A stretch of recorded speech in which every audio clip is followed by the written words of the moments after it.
Вече сме трети ден. Как върви играта? Невероятно добре. Много съм доволен. От това, че те убиха ли? От това, че му екзекутират и по-точно. Еми някакси мисля, че усети защо лошите така, че подляха вода. Чудих се като философ дали да избера да играя за добрите или за лошите, ама накрая нямах шанс да играя за никой. Беше гадно, превърнаха те в мутант и след това те обвиниха лошите, че си аутсайдер. Да, но поне знам кои са лошите, защото фанах един човек, който лъже. Сега остава само да разберем какъв демон и какви миньони има. Защото мисля, че зле близнак, ако е истински, сме го намерили. Той сме близко до разгадаване на играта. Според тебе, кой е демона? Лоши. Можеш да ги споделиш?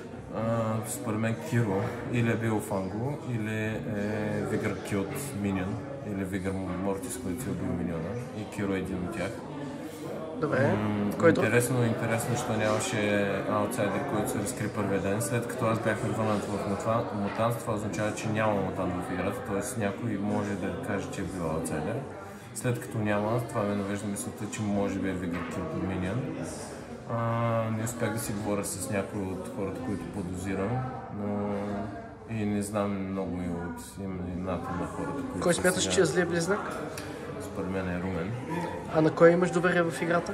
В момента ли? В момента само на Яна и на Дара. Добре, успех. Дара не толкова много, но и на нея. Окей, успех. Мерси.